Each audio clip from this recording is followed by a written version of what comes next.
Le progrès industriel, c'est une chose, mais notre sécurité, c'en est une autre. Alors comment on fait pour concilier les deux? Eh bien en France, une grande partie de la réponse tient en 4 lettres, ICPE. C'est le système qui encadre les risques industriels et on va décortiquer ensemble comment ça fonctionne. On est le 20 août 1997 à Blais, en Gironde. Un silo à grains explose. C'est un accident absolument dévastateur. Cet événement, comme tant d'autres, vient nous rappeler une réalité parfois brutale. Quand une activité industrielle potentiellement dangereuse est juste là, à côté de chez nous, comment on s'assure que le pire n'arrivera pas? C'est vraiment la question à laquelle toute cette réglementation essaye de répondre. Et pour bien comprendre le système qu'on a aujourd'hui, il faut faire un petit retour en arrière sur un accident qui a vraiment tout changé en Europe. Alors, attention, l'idée de contrôler les industries qui pourraient être dangereuses ou juste pénibles, ce n'est pas nouveau. Ça remonte même à Napoléon en 1810. Mais le véritable électrochoc, le grand tournant, ça a été en 1976, en Italie, la catastrophe de Seveso. Là, un nuage de produits chimiques toxiques s'échappe d'une usine. C'est un désastre sanitaire et écologique sans précédent. L'événement a été si marquant qu'il a donné son nom à toute une série de lois européennes, les fameuses directives Seveso, qui sont vraiment la base de notre gestion des risques industriels aujourd'hui. En France, ces directives européennes, elles ne restent pas lettres mortes. Elles sont traduites dans un système bien précis, désigné par cet acronyme un peu barbare, ICPE. Mais alors, qu'est-ce que ça veut dire au juste? ICPE, ça veut tout simplement dire installation classée pour la protection de l'environnement. La définition de la loi est très large, c'est n'importe quelle installation, qu'elle soit privée ou publique, qui peut présenter un risque. Et quand on dit risque, on parle de tout, des dangers graves pour la santé, bien sûr, mais aussi de simples nuisances comme le bruit, les vibrations ou même les odeurs. Bon, on s'en doute, toutes les installations ne se valent pas en termes de risque. Une petite menuiserie de quartier, ce n'est pas une raffinerie de pétrole. Le système est donc fait pour évaluer chaque cas via un processus assez logique. Tout commence par une question très simple, la toute première étape. Est-ce que l'activité de l'installation en question est listée dans un document officiel? Ce document, c'est ce qu'on appelle la nomenclature. Il faut l'imaginer comme un immense catalogue de toutes les activités industrielles ou agricoles qui sont considérées comme potentiellement à risque. Prenons un exemple concret pour que ce soit bien clair. Les systèmes de réfrigération. On voit ici la rubrique 2920.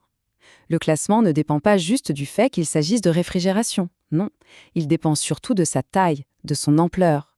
Ici, c'est la puissance en kilowatts qui fait tout. Et selon la puissance, on tombe dans un régime réglementaire différent, indiqué par les petites lettres A ou D.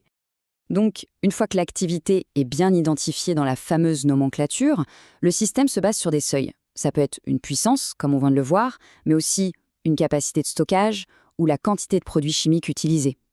C'est ce seuil qui va déterminer tout le reste, le niveau de contrôle et surtout la complexité des démarches à faire.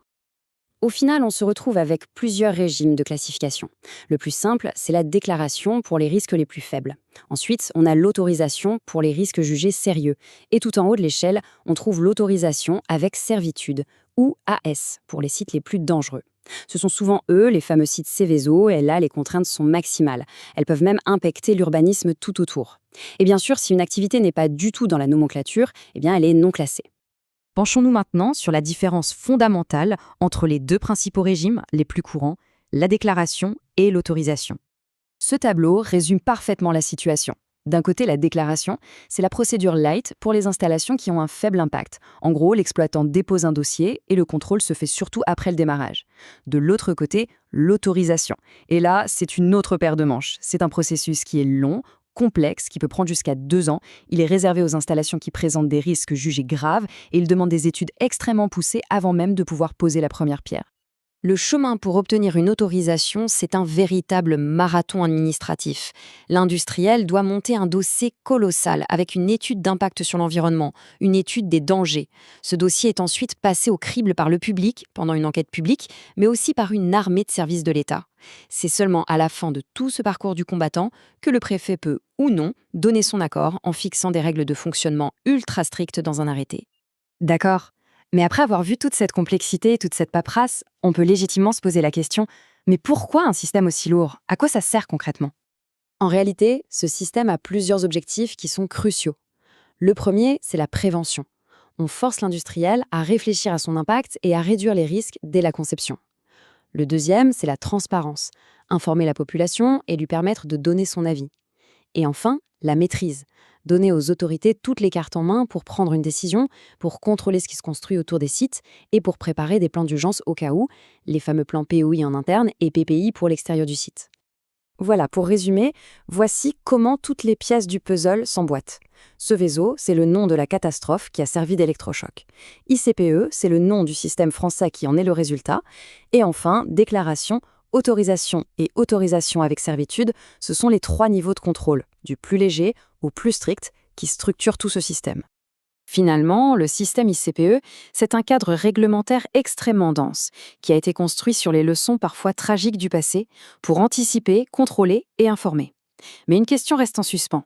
Un système, aussi perfectionné soit-il, peut-il vraiment garantir le risque zéro? C'est une réflexion qui reste essentielle face aux défis industriels d'aujourd'hui et de demain. Merci de nous avoir suivis.